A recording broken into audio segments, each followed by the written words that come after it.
Good morning friends.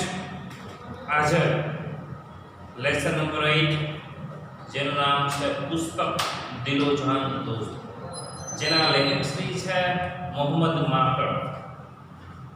સાહિત્ય પ્રકાર છે ચિંતન અને આ પાઠ કેલિડોસ્કોપમાંથી લેવામાં આવી છે. મિત્રો, આપણે જોઈએ છીએ કે આપણા જીવનની અંદર પુસ્તકનું સ્થાન ખૂબ જ મહત્વનું છે. જ્યાં જોવો ત્યાં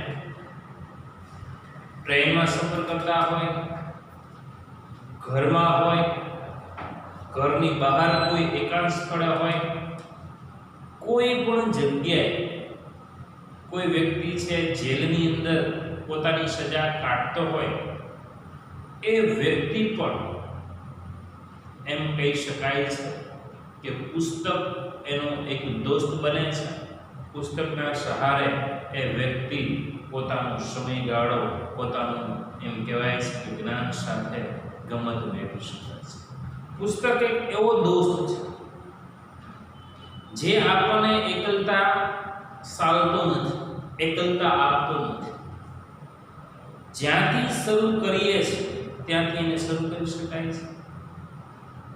આ પુસ્તકો વાંચતા વાંચતા આપણે સપના જોઈ શકીએ છીએ. આમ આ મોહમ્મદ માકડ દ્વારા આ પાઠની અંદર પુસ્તકોનું ખૂબ જ મહત્વ દર્શાવ્યું છે. પુસ્તક એક ખરેખર આપણા જીવનનો દોસ્ત છે. મોહમ્મદ માકડ, જેમનો જન્મ છે 32-1928, લોકપ્રિય નવલકથાકાર, વાર્તાકાર, નિબંધકાર, બાળ સાહિત્ય મોહમ્મદ વલીભાઈ માકડનો જન્મ બોટાદ જિલ્લાના પાળિયાદ ગામમાં થયો. તેઓ BA સુધીનું શિક્ષણ લીધેલું. 10 વર્ષ બોટાદ હાઈસ્કૂલમાં શિક્ષક રહેલા. લેખનો વ્યવસાય હતો. કાયર, ધુમ્મસ, માટીની ચાદર, અજાણ્યા બે જણ, બંધનગર, ગ્રહણ રાત્રિ, મોર પીછના રંગ, વંચિતા, રાતવાસો, ખેલ, અશ્વદોડ, દંતકથા, મંદાર વૃક્ષ નીચે વગેરે એમની લોકપ્રિય નવલકથાઓ છે. આ બધી એમની લખેલી લોકપ્રિય નવલકથાઓ છે. ઝાકળના મોતી, મનના મરોડ, વાત વાતમાં એમના નવલિકા સંગ્રહો છે. આ બધી નવલિકાઓ મોહમ્મદ માકડે વાર્તા ભાગ 1-2 ગ્રંથસ્થ થઈ છે. કેલિડોસ્કોપ ભાગ 1 થી 4 સુધી, એટલે કે આપણે માણસો ભાગ 1-2, ચાલતા રહો અને ઉજાસ વગેરે એમના નિબંધનાત્મક લેખક સંગ્રહો છે. સરળવાણી, અનુભવની સચ્ચાઈ, લાઘવયુક્ત રસાળ ભાષા શૈલી એમની વિશેષતા છે. તેઓ ગુજરાત સાહિત્ય અકાદમીના પ્રથમ પ્રમુખ રહી ચૂક્યા છે. શ્રી કમા મુનશી એટલે કનૈયાલાલ માણેકલાલ મુનશી, સુવર્ણચંદ્રક અને GM ત્રિપાઠી ફિલોશિપ દ્વારા તેમને સર્જક પ્રતિભાનું સન્માન મળ્યું છે. તે 2 એવોર્ડ પણ મળ્યા છે. માનવ જન્મના ઇતિહાસની જેમ પુસ્તક સર્જનના ઇતિહાસની રોચક રોમાંચક કથા અહીં નિરૂપિત થઈ છે. સિનેમા, રેડિયો, ટીવી અને બહુવિધ સામાજિક માસ મીડિયા વચ્ચે પણ પુસ્તક પોતાનું આગવું અદ્વિતીય સ્થાન આબાદ રીતે સાચવી રાખશે એવી અવિરત શ્રદ્ધા લેખકે પ્રકટ કરી છે. કેમ કે પુસ્તકો તો જ્ઞાનનો ઉદ્ભવનો ખજાનો છે, જે નવા સંદર્ભો, નવું જ્ઞાન, સંતોષ, આનંદ અને નવી જીવન દ્રષ્ટિને અર્પે છે. વળી આ ખજાનો ઈચ્છનીય ત્યારે તેટલો પ્રાપ્ત કરી શકાય તેમ છે. આ પુસ્તક રૂપી એક ખજાનો છે. જ્યારે આપણે જેટલું પણ જોતું હોય એટલું એને પ્રાપ્ત કરી શકાય છે. જેટલું આપણે જોઈએ કે ભાઈ અત્યારે કંટાળો આવ્યો તો આપણે એને મૂકી શકીએ છીએ. પહેલાના જમાનામાં મિત્રો વૃદ્ધોથી લઈ અને નાના યુવાનો, બાળકોની રમત, ટાઈમ પાસ, આ બધી વસ્તુઓ છે એ માત્ર પુસ્તક અને રમત હતી. અત્યારના જમાનાની અંદર તમે મિત્રો જોઈ શકો છો કે સૌથી ટાઈમ પાસનું સાધન હોય તો એ છે આપણો મોબાઈલ. કોઈ વ્યક્તિ મોબાઈલ લે નવો તો પણ એ સ્ટેટસમાં મૂકે છે માય ન્યૂ ટોયસ. એક રમકડું છે, ટાઈમ પાસ. જ્યારે વ્યક્તિ એકલો પડે છે પાછો આમ કહે ઘડીના મન કરશે પાછું. પહેલાના જમાનાની અંદર લોકો સરસ મજાની કહાનીઓ, સરસ મજાના ભજનો, નરસિંહના હોય, હિન્દીમાં પ્રેમચંદની કહાની હોય, ઝવેરચંદ મેઘાણીની સરસ મજાની વાર્તાઓ હોય, આ અનેક પ્રકારની વાર્તાઓ તેઓ સાંભળતા, જોતા. એટલે એને ગમે ત્યારે એમ કહેવાય જેટલો જોઈ એટલો એને પ્રાપ્ત કરી શકાય છે. જે મનુષ્ય રણમાં, ગુફામાં, જેલમાં, દરિયામાં, એકાંત અને એકલતામાં ખુશી વેદના ટકી રહેતા વિકસાવવાનું સામર્થ્ય બક્ષે છે. પુસ્તક એ કેવળ ભૌતિક સ્થૂળ વસ્તુ નથી, તે પણ કલેવર ધબકારા વિચારો, લાગણીઓ, જ્ઞાન અને આત્મા છે, જે માનવાત્મા આશા, આકાંક્ષાઓ પોષી વિકસાવેલી ચિરજીવી અસરકારક રૂપે છે. જ્યારે તમારે જોઈએ ત્યારે તમે પ્રાપ્ત કરી શકો છો.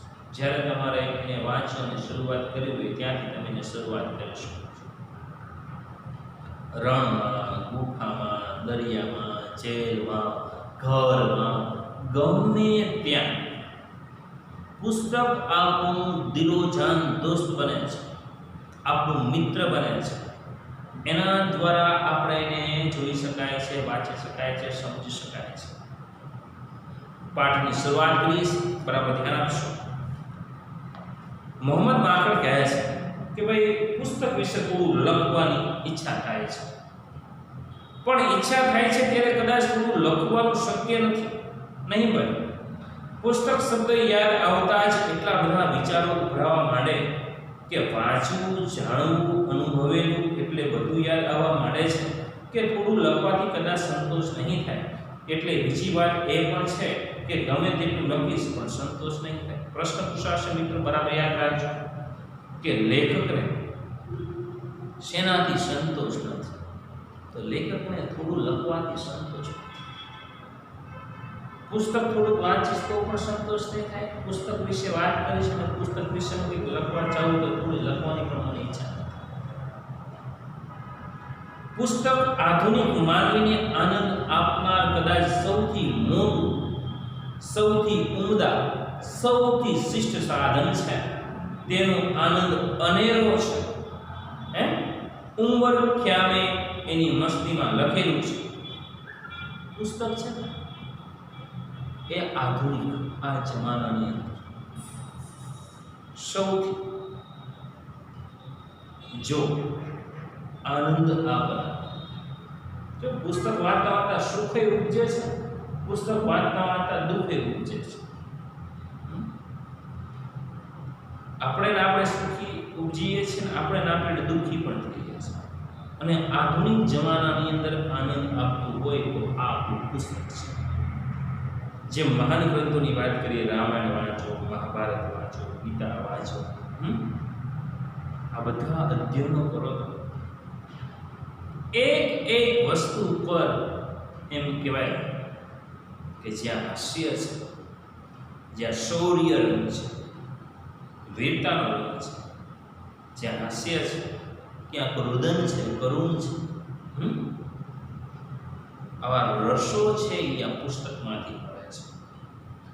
વેરાળ રણમાં, દરિયામાં, પહાડોમાં, ગુફામાં, જેલની કોટડીમાં માણસ જો પુસ્તક મળી જાય તો જાણે નવી દુનિયા મળી જાય છે. દોસ્તોયેવસ્કી વિશે ક્યાંય વાંચ્યું હતું કે વેનિસ જેવા શહેર એ ગયો ત્યારે વિક્ટર હ્યુગોનું પ્રખ્યાત પુસ્તક લ મિઝરેબલ પ્રકાશિત થયેલું. દોસ્તોયેવસ્કીએ વેનિસ જવાના બદલે હોટલના રૂમમાં ભરાઈ રહીને લ મિઝરેબલ વાંચવામાં અઠવાડિયું કાઢી નાખ્યું. નેપોલિયન મેદાનમાં પણ પુસ્તક વાંચવાનું છોડતો નહોતો. યુરોપને ઘેરું લગાડનાર જર્મન મહાકવિ ગેટેને નવલકથા ધ સ્લો ઓફ ધ વેટધર નેપોલિયને રણ મેદાનમાં વાંચી હતી. જો રસની વાત છે. નેપોલિયન એવું કહેવાય છે કે રણમાં જ્યાં નકરો પુષ્કળ તડકો, ગરમી છે, વેરાન પ્રદેશ, એની અંદર પણ તે પુસ્તક વાંચવાનું છોડતો નથી. બીજી વાત કરી છે વેનિસ શહેર, જેની અંદર આપણા વિક્ટર હુગોનું પ્રખ્યાત પુસ્તક લ મિઝરેબલ પ્રકાશિત થયેલ. એ વેનિસમાં વાંચતા વાંચતા એને હોટલમાં અઠવાડિયું કાઢી ગયા હતા ફરવા, પણ પુસ્તકમાં એટલો બધો રસ છે કે વાંચ કર્યું એમાં એને અઠવાડિયું કાઢી. આ રસની વાત છે. આવો રસ તો અત્યારે આપણા કોઈમાં રહ્યો જ નથી. ગેમ રમવામાં રસ છે, પિક્ચર જોવામાં રસ છે, બીજું કોઈ પ્રવૃત્તિ કરવામાં રસ છે. અડધો પાઠ વાંચી ત્યાં તો કંટાળી જઈએ છીએ. પુસ્તકની પ્રશસ્તિ લખવા બેસીએ તો પાર ન આવે. માણસને તેની સાથે એવી મોહબ્બત છે કે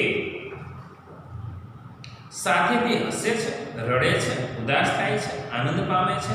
પુસ્તકની હાજરીમાં પોતે જ જાત સાથે વાતો કરવા લાગે છે અને પોતાની જાતને ક્યારેક તો માત્ર પુસ્તક પાસે જ તે ખુલ્લી કરે છે.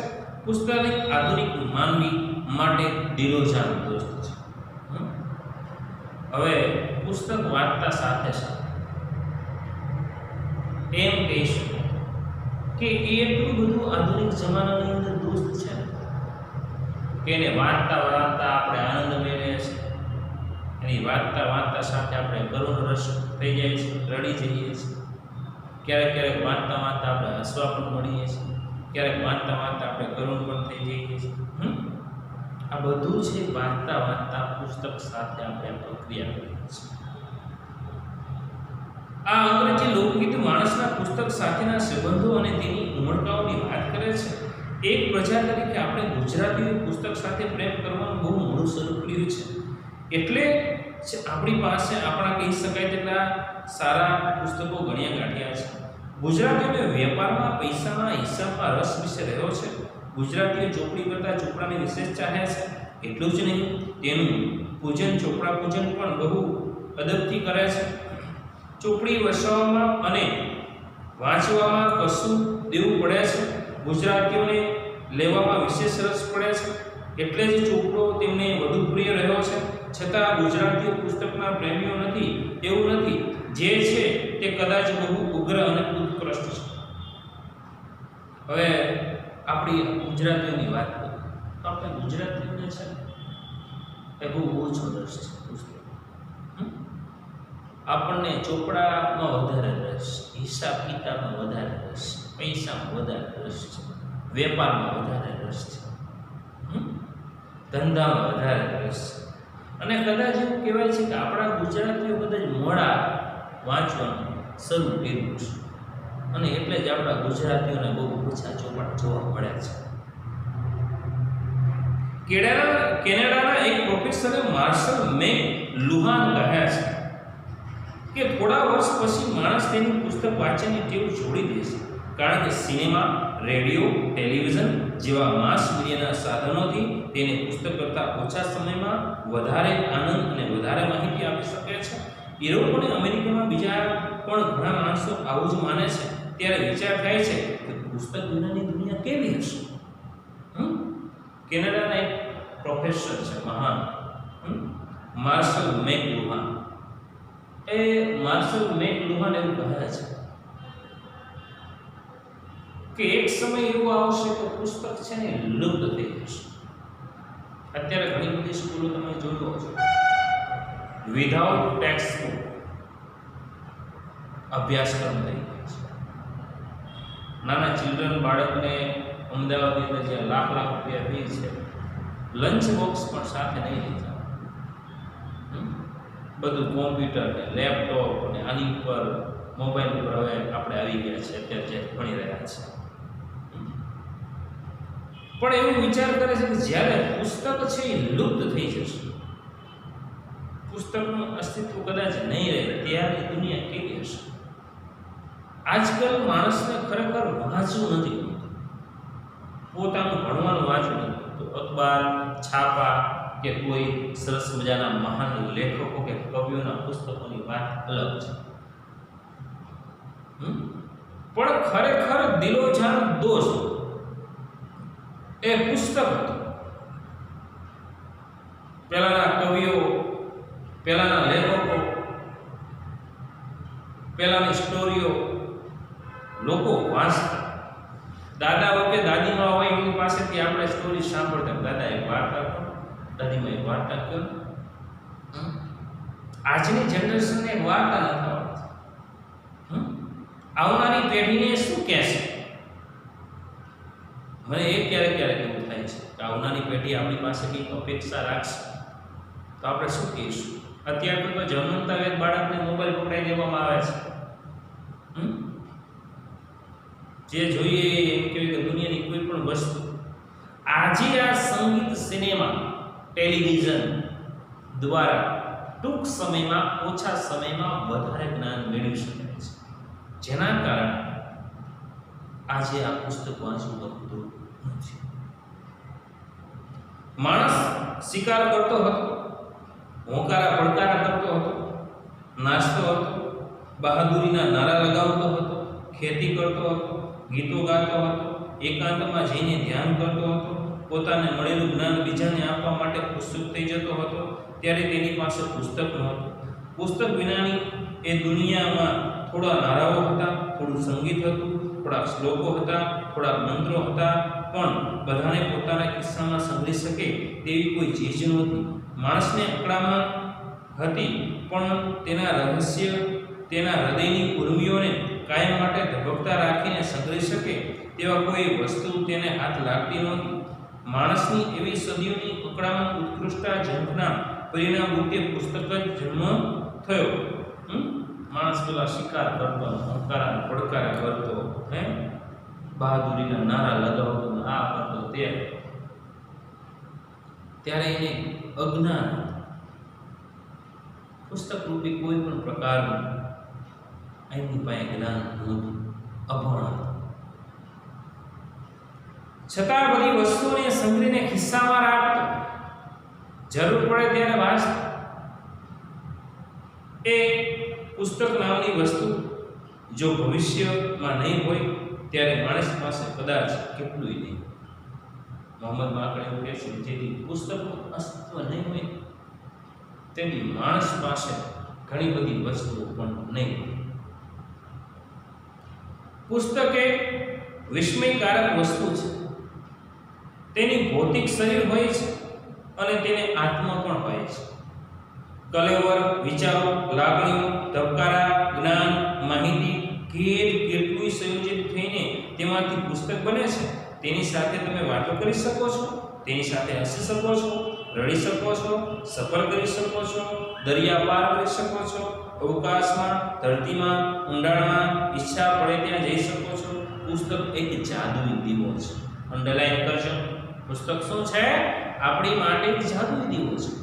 એની સાથે રડી શકો છો, એની સાથે હસી શકો છો, એની સાથે સફર કરી શકો છો, એની સાથે આનંદ કરી શકો છો. જ્યાં જાઓ ત્યાં મનથી તમે જઈ શકો છો. આપણી માટે આ આધુનિક જમાનાની અંદર બિરોજાન એક પુસ્તક છે, રોજ જાદુઈ દીવો છે કે જે માણસના જીવનમાં અંજવાળો આવે છે, માણસના જીવનને ઉજાગર કરે છે, માણસના જીવનને પવિત્ર કરે છે. પુસ્તક એક વિસ્મયકારક વસ્તુ છે. તેને ભૌતિક શરીર હોય છે અને તેને આત્મા પણ હોય છે. કલેવર, વિચારો, લાગણીઓ, ધબકારા, જ્ઞાન, માહિતી કંઈ કેટલું સંયોજિત થઈને તેમાંથી પુસ્તક બને છે. તેની સાથે તમે વાતો કરી શકો છો, હસી શકો છો, રડી શકો છો, દરિયા પાર કરી શકો છો, અવકાશ, ધરતી, ઊંડાણમાં ઈચ્છા પડે ત્યાં જઈ શકો છો. પુસ્તક એ જાદુઈ દીવો છે. ઉંદરના બચ્ચા 2 કે 3 અઠવાડિયામાં જન્મે છે. હાથીનું બચ્ચું 18 મહિને જન્મે છે. પુસ્તકને જન્મ લેતા સદીઓ લાગે છે અને એટલે જ કદાચ સદીઓ સુધી જીવશે. આપણે એમ વાત કરીએ કે ભાઈ ઉંદરના બચ્ચાને 3 અઠવાડિયા, 2 અઠવાડિયા લાગે છે, હાથીના બચ્ચાને 18 મહિના લાગે છે. પણ પુસ્તક જન્મતા સદીઓ, પુસ્તક જન્મતા સદીઓ લાગી જાય છે. આવું પુસ્તક છે અને એટલા જ માટે એ સદીઓ સુધી, વર્ષો સુધી જીવે છે. માણસ મરી જાય છે, મોહમ્મદ માકડ હોય કે ન હોય, પણ એનું પુસ્તક છે, એનો પાઠ છે. ગાંધીજી હોય કે ન હોય, નરસિંહ મહેતા હોય કે ન હોય, મીરાબાઈ હોય કે ના હોય, દયારામ હોય કે ના હોય, પણ આજ સુધી એમના પુસ્તકો એમને લખેલા વસ્તુ છે આપણા રાષ્ટ્રીય શાયર ઝવેરચંદ મેઘાણી, જેમનો ચોટીલાની અંદર જન્મ થયો છે અને એ ચોટીલાની અંદર જે જન્મા છે એ આજે નથી રહ્યા, પણ એના ઘણા બધા મારી જનનીના હૈયામાં પોઢંતા પોઢંતા મેં તો પીધો કસુંબીનો રંગ, આવું સરસ મજાનું કાવ્ય છે એમનું ખૂબ જ ફેમસ છે. ઘણા બધા લોકગીતો છે, ઘણી બધી વસ્તુઓ છે જે તમે જોઈ શકો છો. એટલે પુસ્તક છે એ આજીવન છે, અનેક સદીઓ સુધી એ જીવે છે, અનેક સદીઓ સુધી એનો આત્મો છે એમ કહેવાય કે જીવતો રહે છે. માણસ મને મરી જાય પણ એને લખેલું પુસ્તક આ સુધી વંચી શકાય છે, એને જોઈ શકાય છે. માણસ શબ્દ બોલતા શીખે, પોતાના વિચારો વ્યક્ત કરતા શીખે, પછી એ વિચારોને લાગણીને સંભાળી રાખવાની, બીજા સુધી પહોંચાડવાની ઈચ્છા તેને થવા લાગે. તેણે ચિત્રલિપિ શરૂ કરી. મેસોપોટેમિયા, સિરિયા, ઈરાક અને આજુબાજુના પ્રદેશમાં આજથી લગભગ 6000 વર્ષ પહેલા માણસને માટીની ઈંટો જેવી પ્લેટોમાં લખેલી એક ચિત્રલિપિ મળી આવી, પરંતુ માણસની આકાંક્ષાઓને સંતોષી શકે એવું માધ્યમ નહોતું. સૌથી પહેલા જો આ લિપિ છે ને લખવાનું કાગળ નહોતું, આ ટેક્સ્ટ બુકો નહોતી, ઈંટની અંદર કંઈક છાપથી લખાણ જોવા વર્ષો પહેલા મળ્યું, સદીઓ પહેલા. ઇતિહાસકારો કહે છે કે ત્યાર પછીના સમયમાં દરિયાખેડુ ફિનિશિયોને શબ્દોને અક્ષરોમાં વિભાજિત કરીને તેને સંદર્ભવાનું શરૂ કર્યું. આ બહુ મોટો ફેરફાર થયો. ફિનિશિયન બંદર બાયબ્લોક્સા એક શિલાલેખમાં આ પ્રકારનું મૂળાક્ષરવાળું લખાણ હજી પણ જોવા મળે છે. પછી ગ્રીક લોકોએ એ મૂળાક્ષરોને અપનાવી લીધા. કહે છે ફિનિશિયાનો પાસે વ્યંજનો હતા. વ્યંજનો એટલે ખબર આખો કપ ચ ક પ લ બ જેવા તેવા ગ્રીક લોકોએ સ્વરો ઉમેર્યા અને અર્થ વધુ સ્પષ્ટ થયો.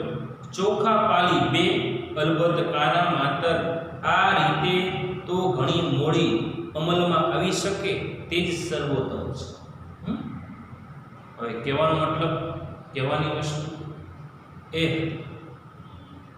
કે સૌથી પહેલા જે ફિનિશિયનો પાસે માત્ર વ્યંજન હતા. શું હતું? વ્યંજન. એક એક અક્ષરો મળ્યા, સ્વર અને વ્યંજન મળે તો જ ભાષા બને.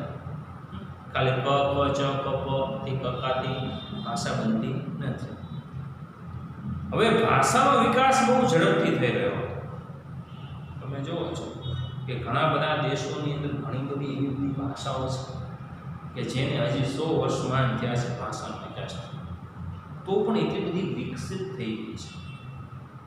આપણી ભાષા ગુજરાતી છે, ગુજરાતમાં રહીએ છીએ, આપણો પ્રદેશ ગુજરાત છે, અને બધા પ્રદેશો પ્રમાણે બધાની ભાષા જુદી જુદી હોય છે. પણ આજે તમે જુઓ પેઢીઓ દર એનો વિકાસ વધતો જાય છે. ભાષાનો વિકાસ ખૂબ ઝડપી થતો જાય છે. ત્યારે દુનિયાના જુદા જુદા ભાગોમાં વસતી એ વખતની સંસ્કાર મનુષ્યની પોતાની વિકસતી ભાષાને લખાણમાં મૂકવા માટે અખતરાઓ કરી રહી હતી.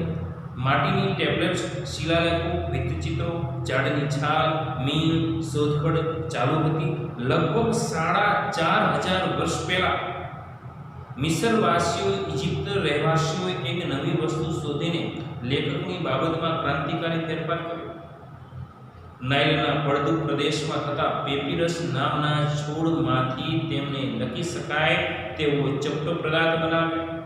કાગળ માટે વપરાતો પેપર શબ્દ એ પેપિરસમાંથી છે. ઉપરથી એમ કહી શકાય છે કે એના અવશેષો છે. હવે એમ કહી શકાય છે કે એ ક્રાંતિ ક્રાંતિકારી ફેરફાર છે. 4,500 વર્ષ પહેલા ઇજિપ્તમાંથી એક વૃક્ષ, અને એક વૃક્ષમાંથી પેપિરસ નામનો એક એમ કહેવાય ચીકણો પદાર્થ, એના દ્વારા ઇજિપ્તવાસીઓ જે ક્રાંતિકારી લાવ્યા કે જેનાથી લખી શકાય, આવું સંશોધન થયું. અત્યારની જેમ આપણી પાસે પેન આખી રામાયણ લખાય કડિયામાં બોડી વાલ્મીકીજીએ લખી. અત્યારે એમ કહી શકાય છે કે એ જે વસ્તુ છે એ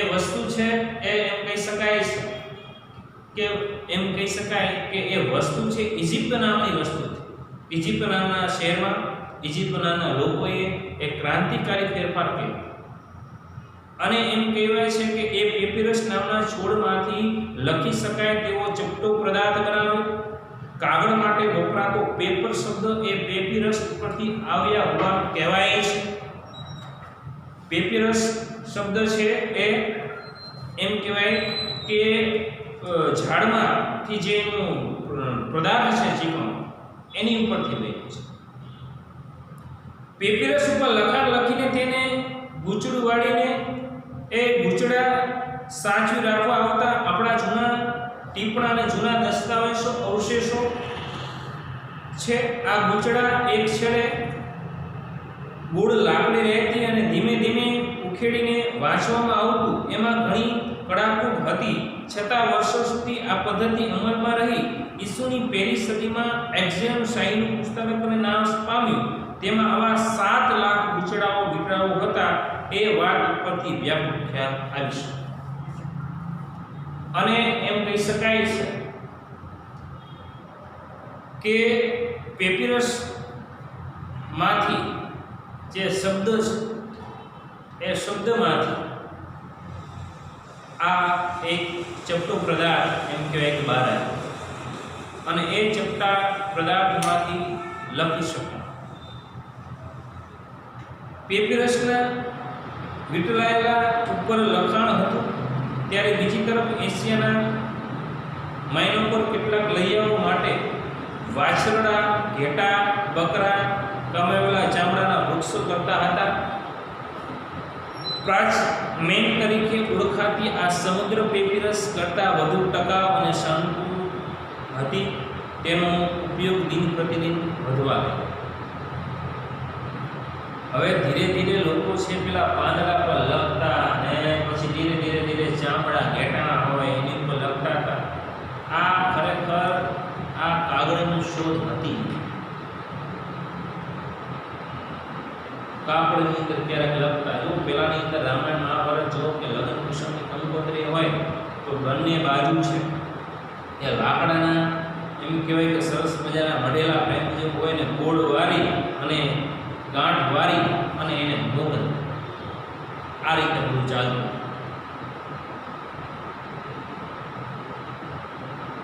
ઈસુની પ્રથમ સદી પ્રથમ વર્ષ કે ત્યાર પછી થોડા વખતે એક રોમન લૈયાએ જુદા જુદા પાર્ચમેન્ટને એક સાથે રાખવા માટે તેની એક બાજુના ભાગે સીવી.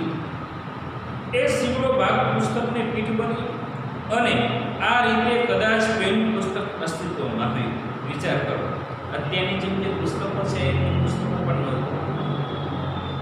જો ઈસુની પહેલી સદીની અંદર એમ કહેવાય કે રોમન લૈયાએ જુદા જુદા બધા વસ્તુને ભેગી કરી, અને એક બાજુ જેમ કે કોઈના દોરાથી જેમ ટેબા લઈએ, ટાંકા લઈએ એમ સીવી લીધું.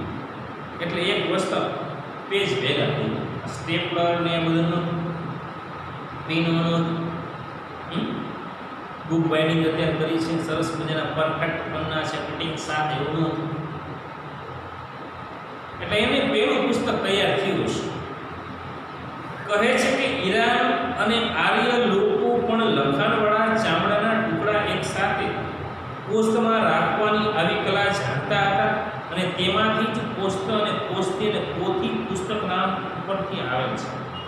જો આપણે કહીએ ને પોથી એટલે મોટો ચોપડો, આ પોથી, પોસ્તી, પોસ્ટ અને એના ઉપરથી પુસ્તક નામ બહાર પડ્યું છે.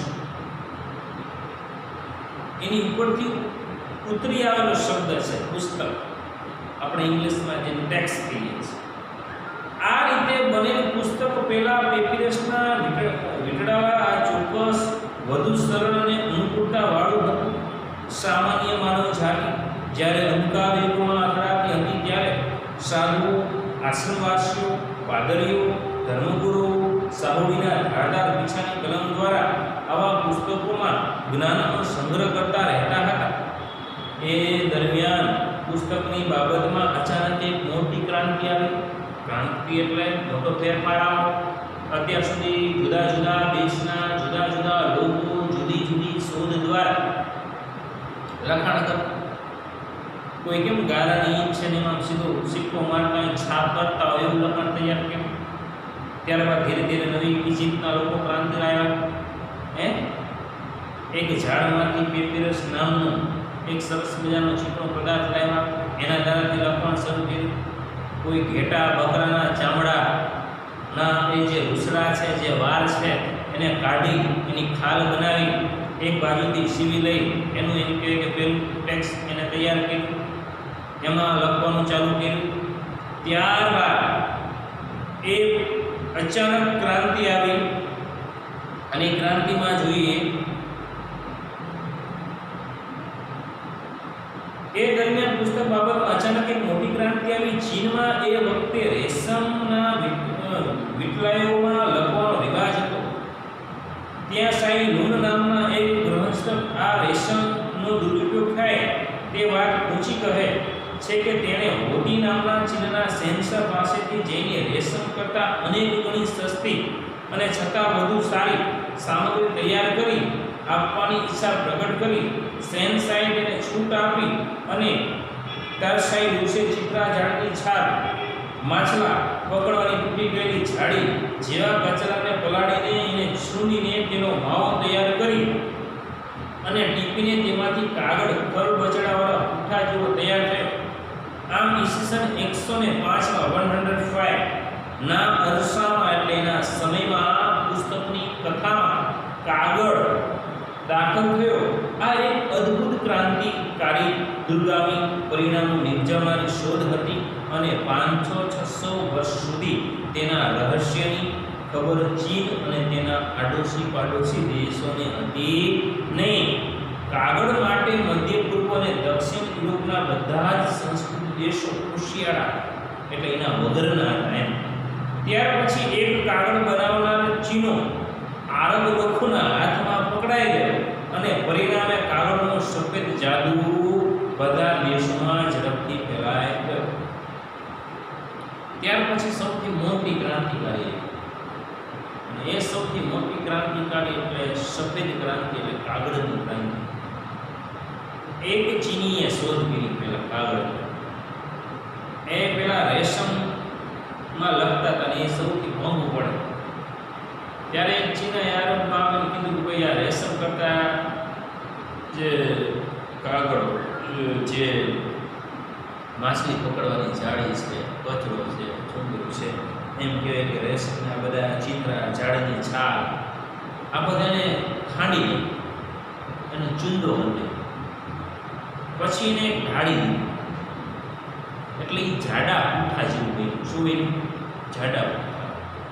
એટલે એક પ્રકારનો એમ કહેવાય કે કાગળ તૈયાર છે. વેસ્ટમાંથી બેસ્ટ બન્યું.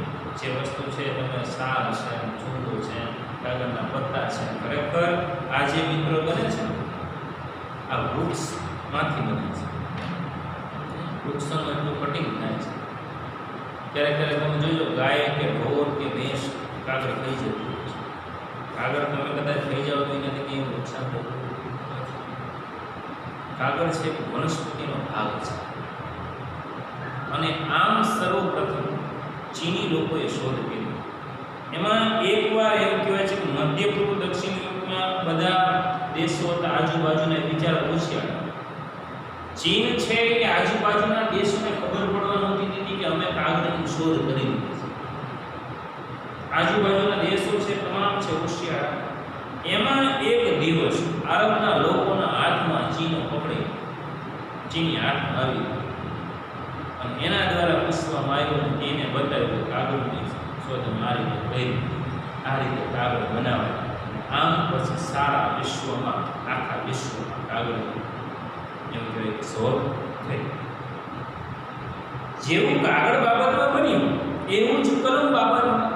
જેવું કાગળ બાબતમાં બન્યું કલમ એટલે પેન, તેમાં પણ ક્રમે ક્રમે ફેરફાર થતા રહ્યા. વતરણું, કિત્તો, કલમ, પછી તેમાં ફેરફાર થયા. હોલ્ડર પેન, બોલ પેન, સ્કેચ પેન. તેને પુસ્તક ખાસ સંબંધી રહ્યો નહીં, કારણ કે પુસ્તક એક તબક્કે હસ્તલિખિત મટીને છાપેલું બની ગયું.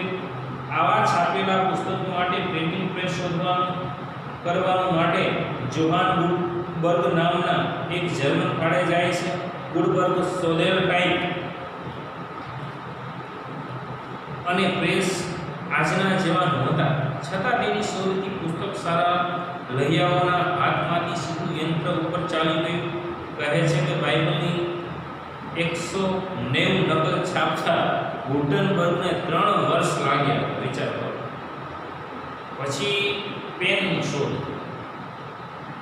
પેલો મેં કીધું ખડિયામાં કલમમાં બોરી સહી પછી લખવા. પછી એકદમ અણીદાર ટાંક પેન આવ્યું. પછી બોલ પેન આવી, પછી સ્કેચ પેન આવી, પછી આપણે ત્યાં જોઈ શકો છો માર્કર પેન આવી જે બોર્ડમાં લખી શકે છે, તરત મોશી શકે. પરમેનન્ટ માર્કર પણ આવી કે જેને એક પછી લખ્યા પછી એને ભૂસી ન શકે. આમ ધીરે ધીરે વિકાસ થતો હતો. પણ સાથે સાથે એમ કહે છે કે એ પછી પુસ્તકો છાપવા માટે પ્રેસ તો હોવા જોઈએ. અત્યારે 10 મિનિટની અંદર તમારે 100 પ્રિન્ટ કાઢી દે તો નીકળી એવા મશીનો છે. આ વ્યક્તિને બિચારાને ખાલી 190 નકલ કાઢતા ગુટબર્ગને 3 વર્ષ લાગ્યા, કારણ કે હજી એની શોધ નહોતી. ત્યારે ઝેરોક્સ મશીનો પણ છતાં તેની અસર એટલી જબરી હતી કે તેની શોધના પરિણામે પુસ્તકોની કિંમતમાં એકાએક 80% ઘટાડો થઈ ગયો. પછીના 50 વર્ષોમાં યુરોપ લગભગ બધા જ દેશોમાં પ્રિન્ટિંગ પ્રેસ ધંધોકાર ચાલવા લાગ્યા. આંકડાઓની રીતે વિચાર કરીને 16મી સદી લગભગ 5.5 લાખ પુસ્તકો છપાઈને તૈયાર થઈ ગયા હતા. 17મી સદીએ એ આંકડા વધીને 12.5 લાખે પહોંચી ગયા. 18મી સદીએ 20 લાખ, 19મી સદીએ 80 લાખ અને 20મી સદી એટલે કે આજે દર વર્ષે લગભગ 5 લાખ પુસ્તકો પ્રેસમાંથી છપાઈને બહાર આવે છે. અત્યારે જો આ 20 પુસ્તકોની વાત કરી, એક વર્ષની અંદર દર વર્ષે 5 લાખ પુસ્તકો બહાર પડે છે. આપણો જ અભ્યાસ ક્યારેક 2-3 વર્ષ થાય તરત બદલી જાય તો પાછું નવું ટેક્સ મુકાઈ હે. આમ દર વર્ષે 5 લાખ પુસ્તકો છપાઈને બહાર પડે છે. ભલે એ વખતે એમ કહી શકાય કે એટલા બધા પ્રિન્ટ પ્રેસ નહોતી, છતાં પુસ્તકોના ભાવમાં ઘણો બધો ઘટાડો. વિચાર કરો કે જ્યારે આ ચોપડીની કિંમત 140-50, નવનીતની કિંમત જોવો તો 100-120, પણ જ્યારે આ કોઈ વસ્તુ નહીં હોય ત્યારે કેટલા બધા ભાવ હશે, કેટલું કોસ્ટલી પડતું હશે, કેટલું મોંઘું પડતું હશે. જ્યારે કાગળની શોધ નહોતી, પેનની શોધ નહોતી, અત્યારે આપણી પાસે બધું જ વસ્તુ ઉપલબ્ધ છે. પહેલાના લોકો બિચારા ખડીએથી લખીને બોલ પેન બોરી લખી થાકી જતા. આપણે રામાયણથી બિચારા વાલ્મીકી ઋષિ ખડીઓ બોરી લઈ. આપણે અત્યારે એકદમ ઈઝી 2 રૂપિયાની ખાલી પેન આવે, તરત તમે લખવા માટે સરસ મજાની આવે, યુઝ એન્ડ થ્રો પૂરી થઈ જાય, નાખી દે, એકદમ હલકી. છતાં આપણે નથી લખી શકતા. સરસ મજાના કાગળ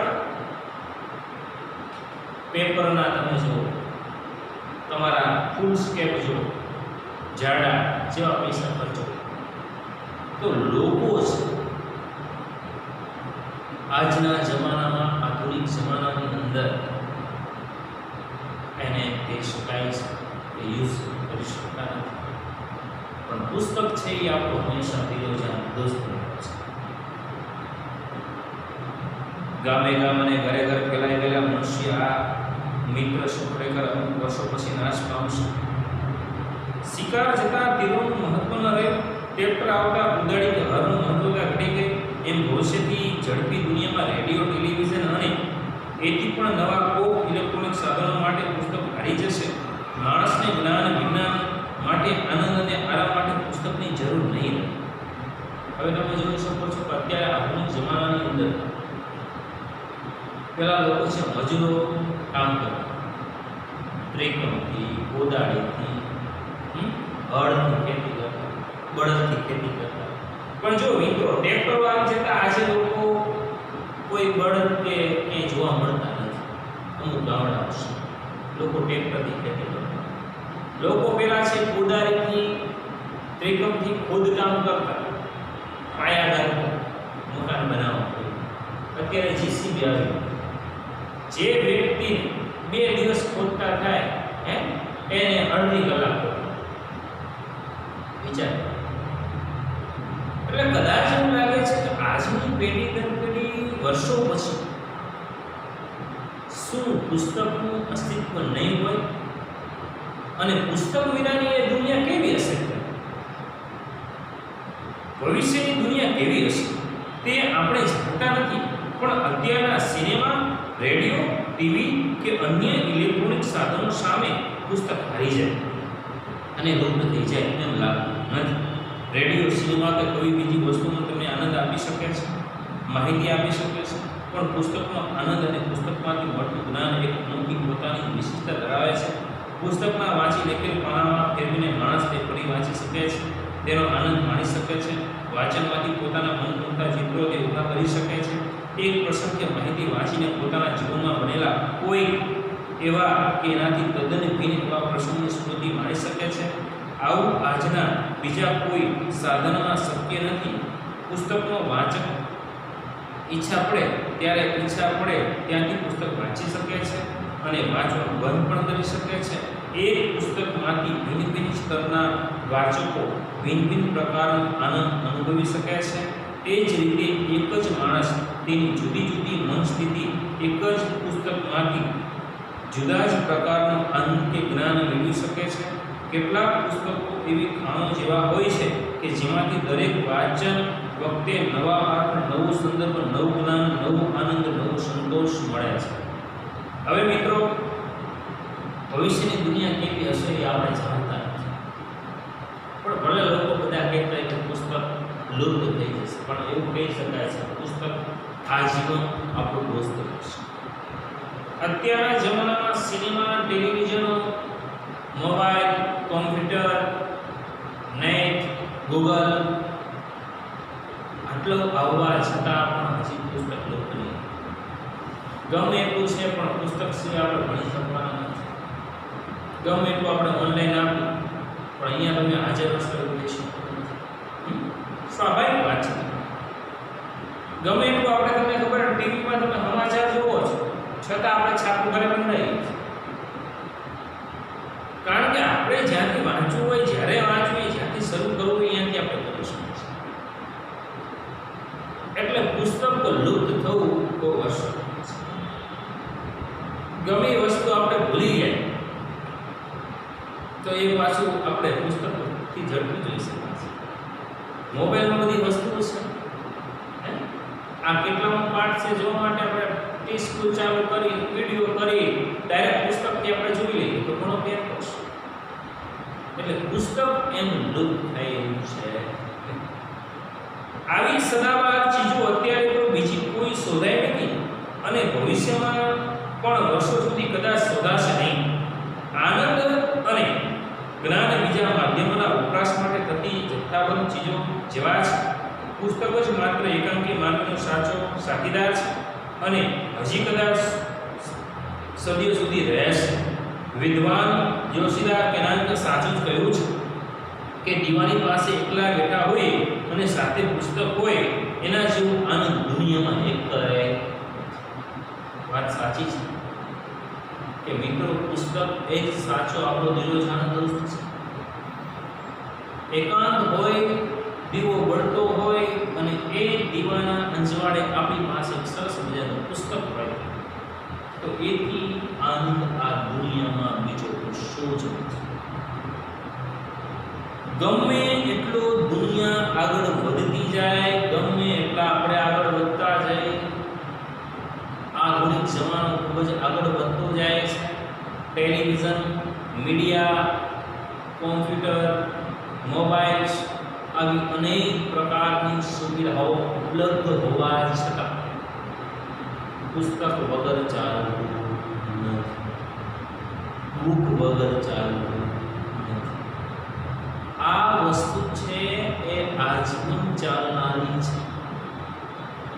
આ પુસ્તક દ્વારા તમે જ્યારે ચાહો ત્યારે તેને વાંચી શકો છો, જ્યારે ચાહો ત્યારે તમે બંધ કરી શકો છો. આ પુસ્તક દ્વારા સુખ, દુઃખ, આનંદ પ્રાપ્ત કરી શકીએ છીએ. પુસ્તક દ્વારા હસી શકીએ છીએ, પુસ્તક દ્વારા રડી શકીએ છીએ. આમ પુસ્તક એક આનંદ આપનારું છે. અને આમ મિત્રો પુસ્તક વિશે મોહમ્મદ માકડે સરસ મજાની વાત કરી છે. એ પુસ્તક છે એ આપણો ખરેખર દોસ્ત છે. અને આમ આ પાઠ બરાબર યાદ રાખજો, કેટલો શ્લોકમાંથી લેવામાં આવ્યો છે અને આ પાઠને આપણે પરિપૂર્ણ કરીએ છીએ. બરાબર, તો ખાસ વાંચતા રહો, ઘરે રહો, સુરક્ષિત રહો, સલામત રહો. Thank you. આભાર.